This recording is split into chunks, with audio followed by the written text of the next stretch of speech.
Welcome to the Golden State Media Concepts Sex Podcast, a show that examines all aspects of sexuality, from physical to emotional to spiritual. Join our hosts as they discuss age-old questions, common misconceptions, and the latest topics surrounding sex. They'll tackle topics about sexuality from the complicated to the hilarious and everything in between.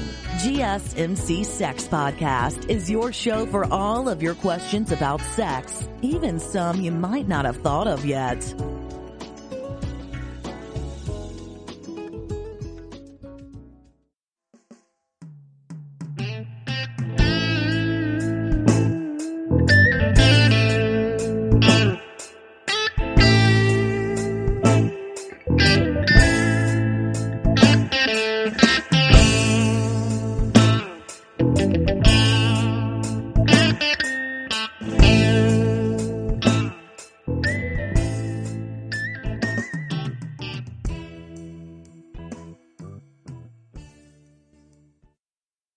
Hello, Devils, and welcome to the Sex Podcast with your host, Andra, where the discussions are about sex from the point of view of an older woman.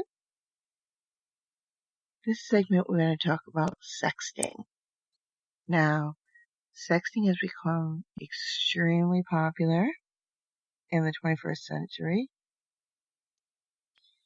It's also getting a lot of backlash due to the younger population and its introduction to them in sex and starting their sexual behaviors a little too early for parents' liking. However, as the older woman and the older individual, sexting is actually an extension of our sensuality. With sexting, as an adult, we're feeling out each other's interests through that. By this, I mean your partner might want you to call them daddy, and that's a beginning turn on from just seeing the word or hearing the word from you. And texting that over to them starts to get their juices flowing and start thinking about it. Little nicknames that you have, things like that. Feel them out, what their interests are. See how they respond to your initial sexting. This way you can gauge your boundaries with it and if they'll actually like it. By this, I mean you stay within your comfort zone. Don't go outside of that by stating that you want to do something so far-fetched when you see them. And it's something that it makes you feel weird or it makes them feel weird. You know you've gone outside of that comfort zone and you need to bring it back down. Sexting is fun. Just knowing where each other's boundaries are and comfort levels are on what is being said and texted, because there may be some other individuals around or your partner may feel weird about what you've said. And that goes on the opposite end. Your partner may have said something to you which made you feel uncomfortable. Start out with little gentle innuendos. Like, I'm thinking of you today and what you can do to me when you come home or when I see you next. Little things like that. You're starting out gentle and building. It also builds up the excitement that leads to the act. You can be a tease, and the teasing goes both ways. A man can be a little tease to you, but for the most part, it is viewed where the woman is a little bit of a tease. And you can, tease your partner, and they're going to want more. And they'll state this. They'll sext that right back to you. They'll sexting their response to that right back to you because they want to know more. So they want to know, well, you said this. You said, oh, I can imagine you, or I want you. It's more like it. I want you, or I'm going to do this to you when I see you. I'm not even, when I got cut through the chase, I'm just going to go and do this. And that is that grabs your partner. That's got their attention, but they want to know more. They want to know, oh my God, what are they going to do? Oh my God, what are they willing to do? They want more. They want it to happen.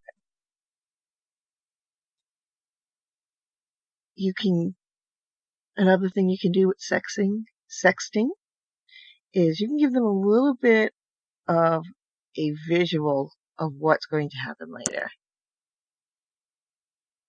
Explain or, sex back to them what's going to happen when you get out of work, and then you get yourself together and you're on your way to go see them. This is what you're going to do. If you come to when you come to my door, I'm going to be naked. Or, if they come to, or if you're going to their house, you tell them, I'm just going to come. I'm not going to, not explain anything. Just get down on your knees and, whip out his cock. And that is such a grabber because now they can imagine you. Now they want you to do this. And there is a downfall to this in some senses.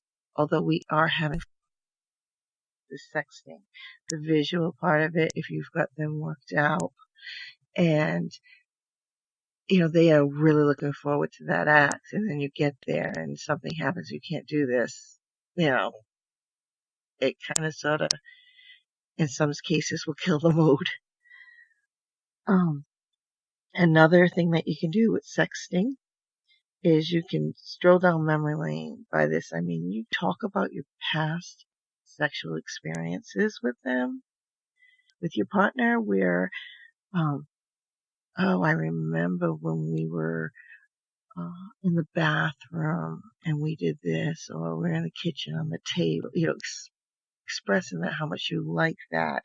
You're going back in time and you're giving them an idea to say, ooh, they really like this. Let's incorporate something else with that, or maybe start out with that. But it's letting them know that what they did, you really enjoyed. When you're sexting, exclamation marks, question marks, all these things like that, all these punctuation marks, embrace them. If you say you're going to do something, or you want to do something to your partner, and then at the end of it say, would you like that?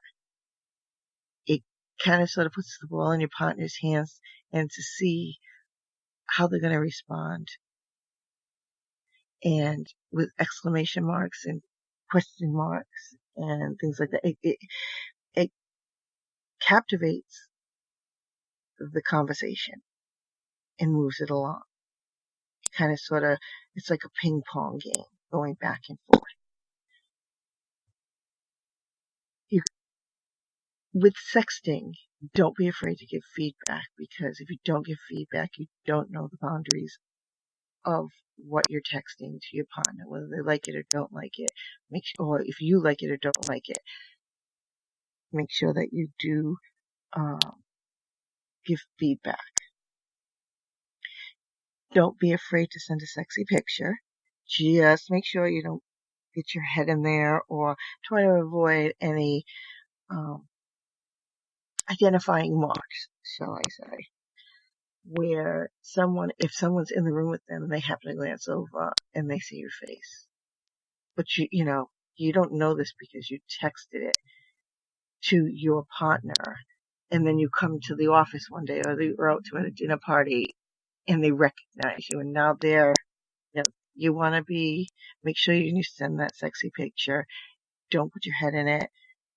Trying to avoid anything that's really going to be identifying, but only that your partner knows it's you.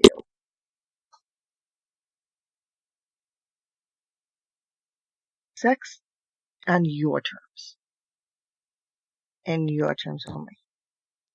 If you don't feel comfortable receiving sexting messages while in work, let your partner know this.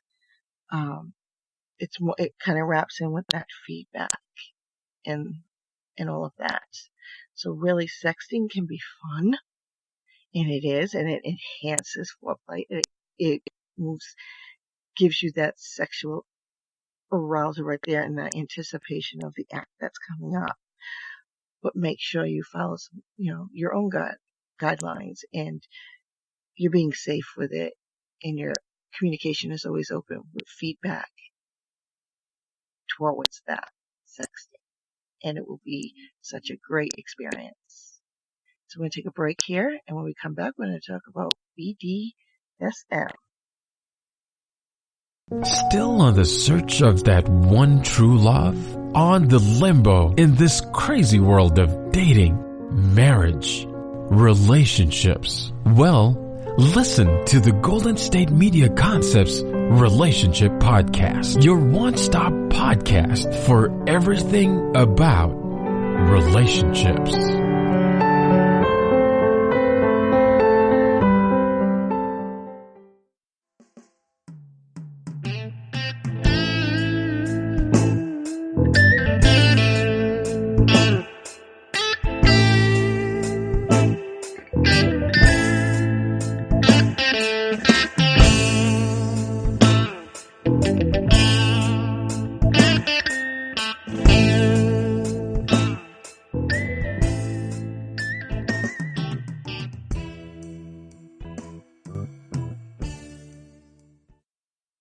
Hello, my horny little devils, and welcome back to the Sex Podcast with your host, Andra, where the topics are about sex from the point of view of an older woman. In the last segment, we talked about sexting and being safe, responsible with it, and making sure, you're respecting each other's boundaries, and that exactly is going to your partner and being very open with your feedback and communication with it, so that the allure of what you're going to do by telling your partner expands the intimacy in your sexual encounter. As stated, we're going to talk about BDSM in this segment, and I'm assured everybody's saying BDSM, and for those of you who know, kudos, but I'm going to explain for those of you who do not. BDSM is bondage, discipline, submission, and sadism and masochism. With this, it relies on a judgment-free environment because it does involve a bit of pain. But the pain is to derive the pleasure, the sexual pleasure from it. Communication about your desires and boundaries come first before you start this act, so that you know that it's not going to get out of control. Knowing and communicating that between the two of you will make the experience a safe experience. Because BDSM can actually be the safest and fun kind of sex that you have because of this communication and because of the boundaries you set, so that it doesn't get out of control and no one gets hurt. But it's allowing for the pleasure. Now, bondage. We're going to go through a few definitions here. Bondage is a form of sex play which focuses on restraints. Your partner is under your control. They cannot act out on their feelings from the pleasure that you're giving them because they are restricted. Discipline. The practice of training a quote-unquote submissive to obey, follow rules, or perform certain acts. So, as that partner who is receiving, you are the submissive. Your partner is going to through this act, the discipline is teaching you, okay, you're not going to talk while I say this, or you're going to, if I ask you a question, you only answer when I speak to you. Giving all that, you're going to be punished. Communicating all of that between you and your partner.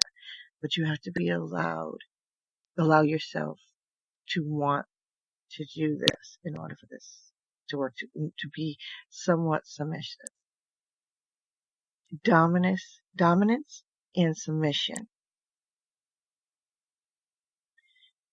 The two of them together describes the practice of giving power or control, which is the submission, to another who then takes it, which is the dominance. So your partner giving you their control, you are now dominant over them and what they're going to do. This could be either emotional, physical, or both. It's the dynamic of it can be played out in sexual acts. So that's how that comes into play there. It's not restricted to the four walls for which the act is being done. It actually can extend to outside of there by giving your partner who is your submissive rules and regulations when you're outside of there, and that sits in there. You know, they're playing it out outside of there. You have that control. You have gained control over them that has reached out beyond there. Or on the other hand, if you don't want to reach beyond the four walls,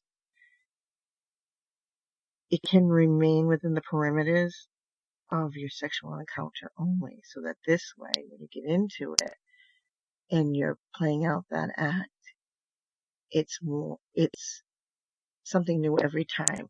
A lot of people would like to bring this outside of the four walls because it gives that person that little string that's still holding on and control over their partner. Then we come to the infliction of pain, which is sadism, which is the person who enjoys inflicting the pain on someone else.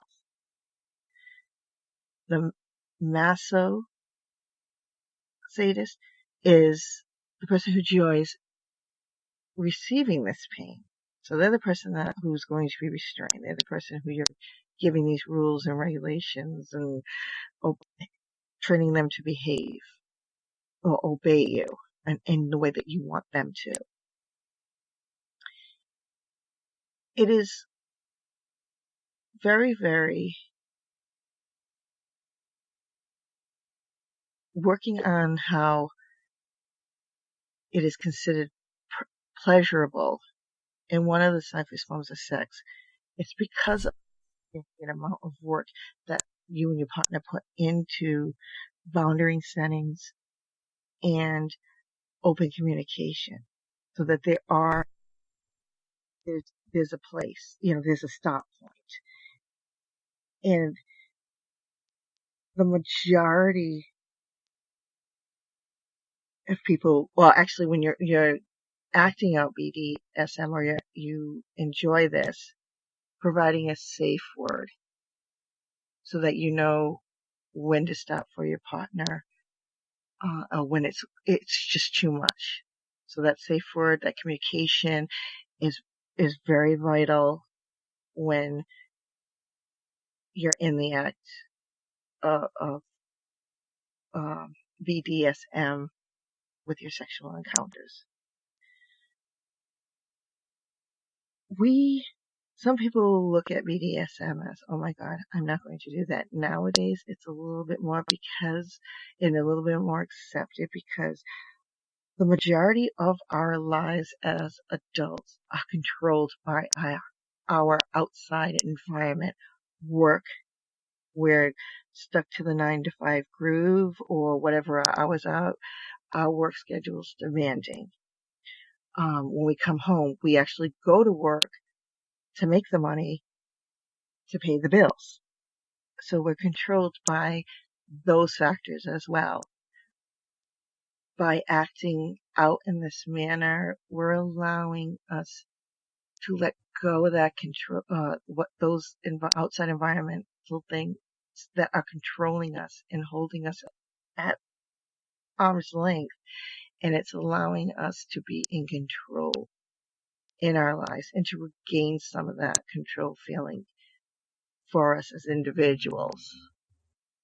So this is where BDSD comes in as being one of those safest sex acts, because it's just giving us back our control where we don't lose ourselves.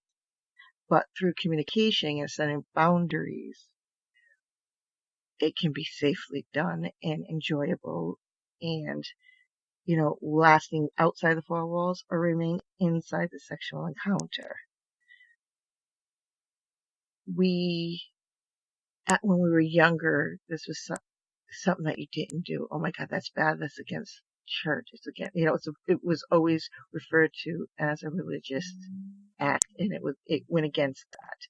However, as we got older, we have found that it actually is a way of self-expression and allowing us to release ourselves and release us of our outside constraints. So it has become a important part of the sexual encounter, be it on a small level, going all the way to a larger scale. I'm going to take a break here and we'll continue this discussion of BDSM in our next session. Tired of searching the vast jungle of podcasts? Now listen close and hear this out. There's a podcast network that covers just about everything that you've been searching. Hey! The Golden State Media Concepts Podcast Network is here. Nothing less than a podcast bliss with endless hours of podcast coverage. From news, sports, music, fashion, cooking, entertainment, fantasy, football, and so much more. So stop lurking around and go straight out to the Golden State Media Concepts Podcast Network. Guaranteed to fill that podcast itch. Whatever it may be. Visit us at www.gsmcpodcast.com. Follow us on Facebook and Twitter, and download us on iTunes, SoundCloud, and Google Play.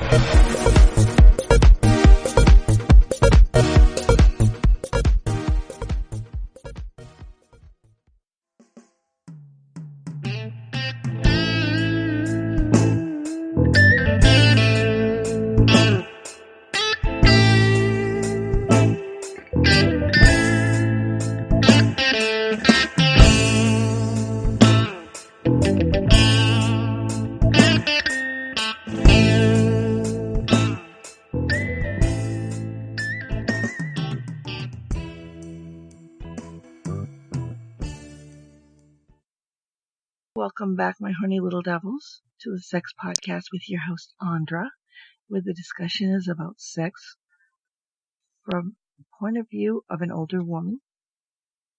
Now, in the last segment, we just went over the general facts of definitions of BDSM and how it is actually considered nowadays a very sexually safe practice, where in earlier days, years ago, it was more coinciding with a religious basis. It's not so much that. Nowadays, it's more of allowing an individual to feel as though they're able to carry some control in their life, especially where these outside environments such as work, bills, and anything else, the car payment, is controlling us. So it gives us an escape.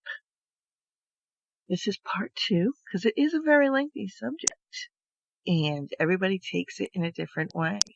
So I just want to go over, as much detail as possible and discuss this.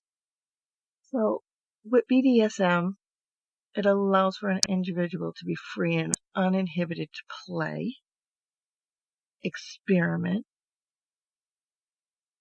and put the reins into your hands or into someone else's hands where it is more enjoyable. It's not so much of that control is now enjoyable to you. It's not a control that you get up every day and say, oh, I gotta go to work. Oh God, I gotta pay the bills this week. I gotta do this week. Those restrictions, it allows the freedom from that. So it's nice to be able to do that. And it's not so restricting as it was years ago. It also works where in reverse, it allows you to, as I explained, it allows you to call the shots. And with you being able to call the shots, you're more in control. It's all about that control, and not control in a bad way, control in a good way, which is actually healing you. Yes, it is a sexual act, but you're actually healing from it, from everyday constraints. It's actually healing you and your partner.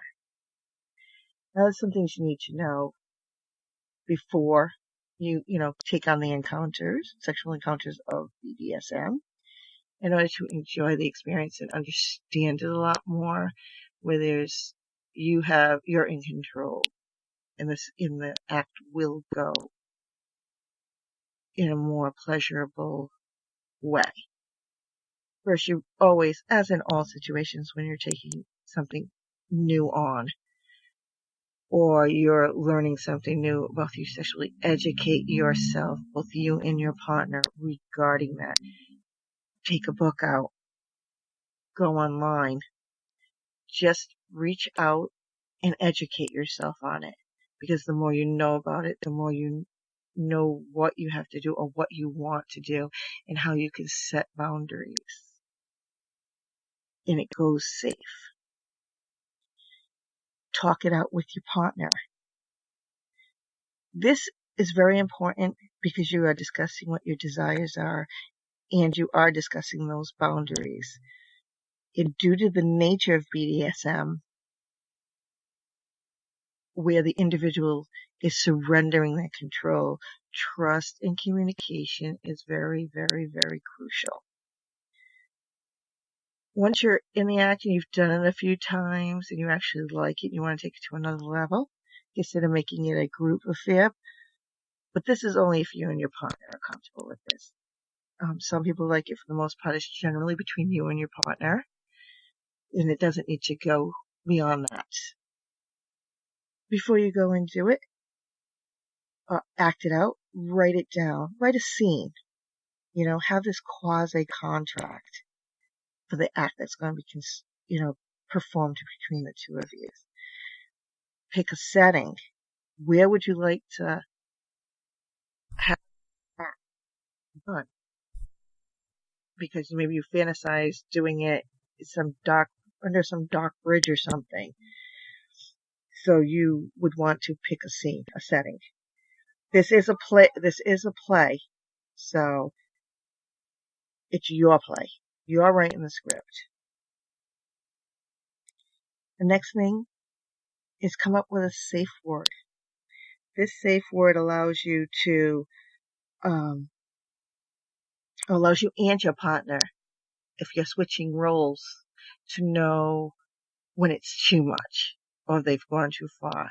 You can't take it no more. Safe word allows you a stopping point in the act, which is good because then you start to learn from your partner what will work and what does not work. Now, to have this whole, picking a scene and writing down this contract of what, your desires are, or talking it out. Go shopping for some props. Go shopping. Go into an erotic store. They have outfits. They have chains and whips, if that's what you want to use, which is generally probably one of or two of the top items that are picked. There's also floggers. Pick some feathers up. The vibrator, or whatever is going to make that BDSM sexual act work for you and your partner. Because you've talked it out, now you just have set the scene, so now you just need to make that scene work. Going shopping to buy props also incorporates the next item, which is dressing up. Obviously, the costumes are there. If you don't want a costume from there, maybe you want to dress up as a furry, which is an actual sexual act. There is a group called furries, where individuals will dress up in full costumes as animals and act out sexual positions. And it's an arousal. And it's a very popular sex act nowadays. With all of this, and it is a lot, and it sounds like you got to prepare for this, and you're trying to get rid of the control that is holding you from your outer environments. But this is something different. This allows you're in control of your stage. So this is okay. On top of all of the, setting up, educating yourself, writing it down, doing that quasi contract, picking a scene, going shopping for props and costumes.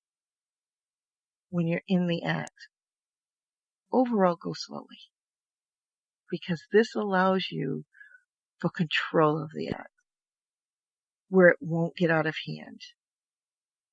If you're comfortable doing one thing, slowly try something new and, slowly work it into the act. And, last, save time for aftercare, because you can get hurt in this, and you need a time for your body to regain its strength and be able to start a new adventure. So you want to go through after the act and it's all done, go through a debriefing with your partner. Discuss, okay, did you like when I did this? What didn't you like? Same thing for your partner to tell you this, what they liked and didn't like with the act. How about we do this next time?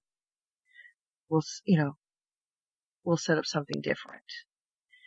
By doing all of these things in order to have a safe and fun BDSM experience, you are strengthening the bond between you and your partner sexually, individually, as a partnership.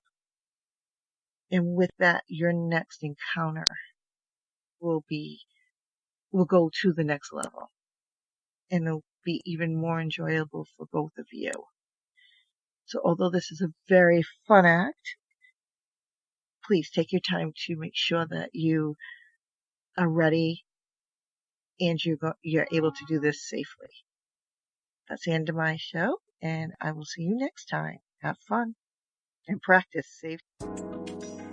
You've been listening to the Golden State Media Concepts Sex Podcast, part of the GSMc Podcast Network. You can find this show and others like it at www.gsmcpodcast.com. Download our podcasts on iTunes, Stitcher, SoundCloud, Google Play, or anywhere you find podcasts. Just type in GSMc to find all of our shows from the GSMc Podcast Network. From sex and relationships to health and wellness, life and happiness, and even weird news. You can also follow us on Twitter and Facebook. Thank you, and we hope you have enjoyed today's episode of the Golden State Media Concepts Sex Podcast.